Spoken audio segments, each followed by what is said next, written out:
Le procureur de la République en est intimement convaincu. L'affaire Troadec est en réalité un assassinat, un acte prémédité. Le soir du drame, le 16 février, Hubert Kawissin avoue être allé à Orvaux pour espionner la famille en utilisant même un stéthoscope pour écouter leur conversation à travers la vitre. Le suspect est ensuite allé se cacher dans la buanderie en attendant que la famille Troadec aille dormir. C'est à ce moment-là qu'il est entré dans la maison pour, dit-il, voler une clé abandonnée sur un meuble. Il semble que M. Pascal Troadec, ayant entendu du bruit dans la maison, soit descendu avec, dans ses mains, un pied de biche. Il va y avoir une altercation entre les deux hommes, altercation au cours de laquelle M. Kawissin va réussir à s'emparer du pied de biche de M. Troadec. Avec ce pied de biche, Hubert Kawissin aurait donc frappé et donné la mort au couple, puis aux deux enfants. Le lendemain matin, le suspect retourne à son domicile près de Brest et informe sa compagne Lydie Troarec du drame. Dans les jours suivants, Hubert Kawissin s'emploiera à nettoyer les traces et à faire disparaître les indices et les corps des victimes avec la complicité de sa compagne.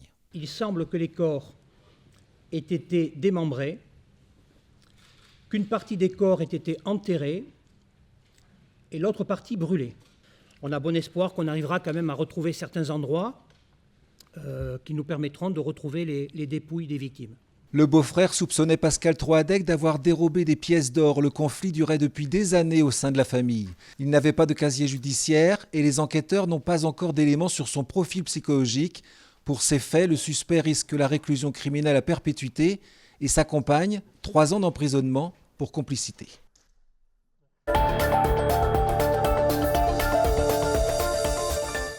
C'est avec un brin d'humour que le maire de Saint-Colomban s'est présenté ce samedi devant ses administrés. Plus de 300 personnes, certaines venues en short ou avec des masques ciseaux pour symboliser la coupe budgétaire dont va faire l'objet la commune. Tous se sentent concernés par ce qu'ils appellent une absurdité. Mes enfants sont scolarisés dans la commune. Moi, ça fait 40 ans que j'y suis aussi et je trouve ça dommage que pour des projets futurs, on soit pénalisé pour 18 habitants, tout simplement. Ça nous met en colère parce que mine de rien, c'est nous qui allons en pâtir et que on ne veut pas. Je pense que l'État peut faire un geste et que ça évitera aux Colombanais de payer. Entouré de plusieurs maires des communes environnantes, Patrick Bertin est fier de la mobilisation qu'il a personnellement initiée. Faire descendre des gens dans la rue pour une dotation d'État sur une commune, c'est quand même compliqué. Et là, j'ai vu que la population a très bien répondu. Objectif, demander à l'État de revoir sa décision. La commune, dynamique, assure gagner des habitants et ne peut pas faire l'impasse sur 162 000 € de dotation. Il faut faire vite. Dans quelques jours, l'équipe municipale doit voter le budget. On va voter le budget le 17 mars et on n'aura sans doute pas, à moins qu'on ait une bonne nouvelle, mais je pense qu'on n'aura pas la réponse de l'État. Donc on va voir et après on va passer dans un deuxième temps à une phase plus juridique s'il le faut. Le maire envisage de déposer un recours devant le tribunal administratif s'il n'est pas entendu.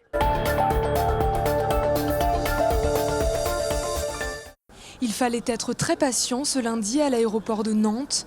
Une grève des contrôleurs aériens a fortement perturbé le trafic avec 33% des vols prévus annulés. Une perturbation accentuée par la tempête Zeus et ses vents violents. 6 vols ont été annulés et 9 ont été déroutés vers d'autres aéroports. Alors côté usagers, c'est l'attente. Je suis venu pour récupérer ma femme qui arrivait de Genève. Problème avec la tempête, l'avion a été détourné sur La Rochelle. Et à l'heure il devait se poser vers midi, à l'heure qu'il est, je ne sais pas, il doit être sur Paris apparemment. J'habite à Londres. J'étais venue au Sable d'Olonne en Vendée pour le week-end pour rendre visite à ma famille et je repars pour travailler demain. Sauf que le vol pour l'instant n'est pas annoncé comme arrivant. Donc nous attendons des nouvelles. J'étais venue en vacances et puis pour rentrer chez moi pour le boulot demain, mon avion est décalé. Attente également pour regagner son domicile. Le périphérique était bloqué à cause de la fermeture du pont de Cheviré. La grève des contrôleurs aériens va se poursuivre à Nantes-Atlantique toute la semaine. Pour le moment, 16 vols sont annulés ce mardi, mais la situation peut évoluer en cours de journée. Les contrôleurs aériens sont mobilisés pour faire appliquer les propositions d'organisation du temps de travail adressées en 2016 à l'aviation civile.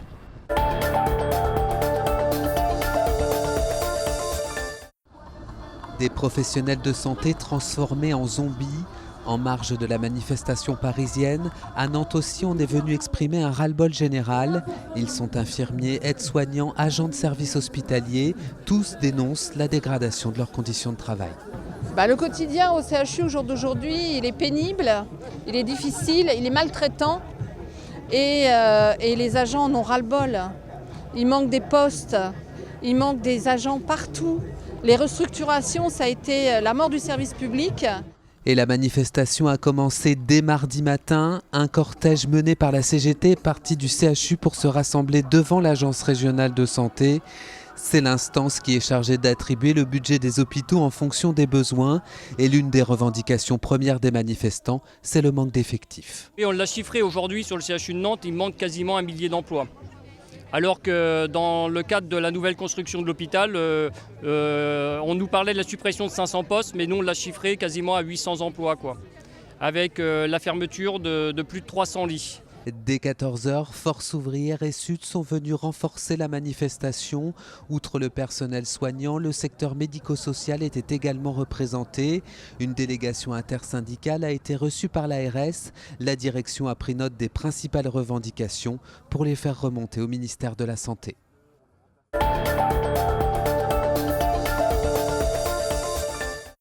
François Pinte était directeur de cabinet de François Fillon en 98 et cette chapelle, il n'en avait jamais entendu parler. Alors il a cherché à savoir, et oui, elle a bien existé, mais dans les années 80, sous la présidence d'Olivier Guichard. Alors en cherchant bien, j'ai enquêté et j'ai trouvé que sous Olivier Guichard avait accepté à la demande de son directeur de la communication de l'époque, mais on est dans les années 86-88, c'est-à-dire 10 ans avant l'arrivée de François Fillon, avait autorisé qu'il puisse y avoir un lieu où certains collaborateurs pouvaient se recueillir. Mais voilà, c'est un épisode qui a eu lieu 10 ans avant, donc le raccourci qui est fait pour atteindre évidemment François Fillon est déplorable et je suis heureux que la presse puisse maintenant corriger cette erreur. Le Canard enchaîné, lui, parle d'une chapelle pendant la présidence Fillon, entre 98 et 2004. Mais ça, personne ne le confirme. Les élus, de gauche comme de droite, n'en ont jamais eu connaissance. D'anciens agents ou proches de Jacques Auxiette en ont bien entendu parler, mais personne ne l'a vu. Et François Pinte, lui, il est formel, il dénonce la caricature. On cherche encore une fois à caricaturer François Fillon, à le mettre dans un corner de conservateur. François Fillon a ses convictions, mais à aucun moment cette chapelle n'a eu lieu sous sa présidence. En tout cas, je l'atteste de façon formelle aujourd'hui. Le Canard enchaîné s'est peut-être un petit peu emmêlé les plumes, mais en tout cas, à 2 pas de l'hôtel de région, il y a une chapelle, la chapelle des Carmes, et que l'on travaille à la région ou pas, on peut s'y recueillir.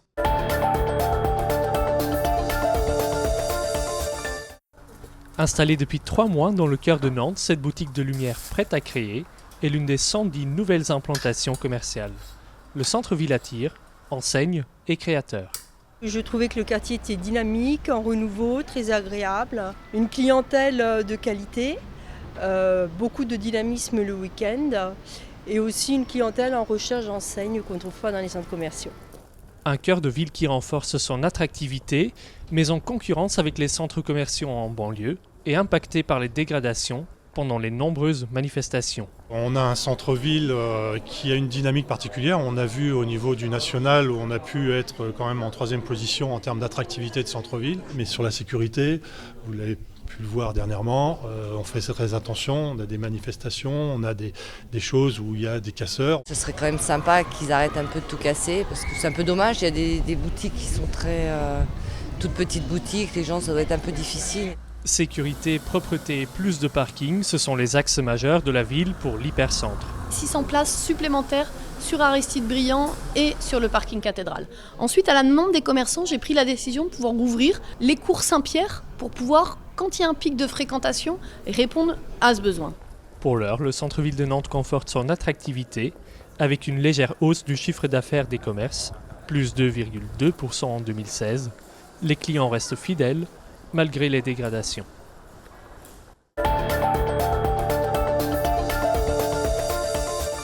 Le tract de la discorde, Claude Gaudin ne l'a pas sur lui et pourtant c'est ce qui lui vaut de comparaître aujourd'hui devant le tribunal correctionnel de Nantes.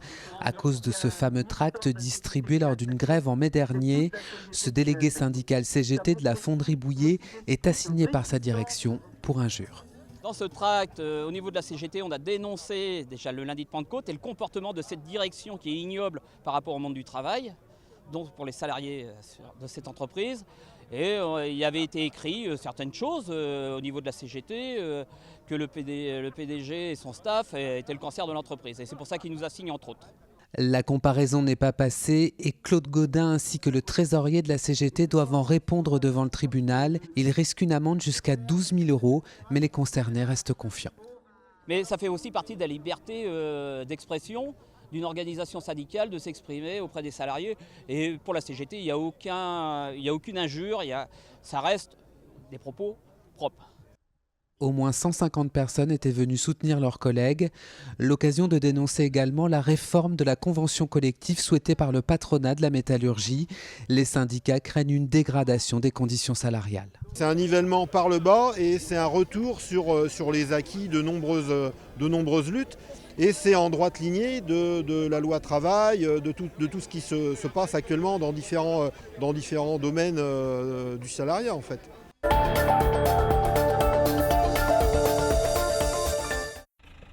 À 15 ans, Malo touche pour la première fois un volant de voiture. Et là, on lâche l'embrayage, en douceur. Hop, voilà. Quelques réglages plus tard, et le collégien a déjà pris le véhicule en main. Un moyen ludique et concret de découvrir l'environnement routier et ses dangers. On commence avec les principaux concernés, ceux qui pourront nous arrêter en cas de problème. Donc on apprend entre guillemets avec les meilleurs. Au début, j'étais très stressée, donc c'était un peu compliqué par rapport au volant.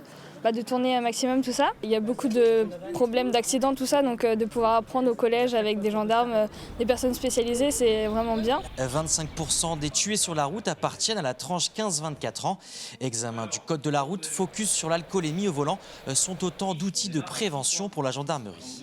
On considère en fait que ce sont de futurs conducteurs, donc d'emblée on veut leur faire toucher du doigt que conduire un véhicule c'est pas si facile que ça, et c'est aussi une démarche pour les sensibiliser à ce qui existe déjà depuis des années, la conduite accompagnée. C'est un format pour lequel on peut dire de façon générale il y a des points positifs. Le collège en a profité pour organiser une semaine de la sécurité routière avec au programme des jeux de rôle ou un simulateur de deux roues. Les compétences qui vont être acquises au travers de ces actions sont transposables dans tout un tas d'autres activités, y compris des activités scolaires. Les travaux de groupe, le vivre ensemble, le savoir écouter, etc. L'objectif, c'est pas tellement la conduite, c'est surtout les comportements.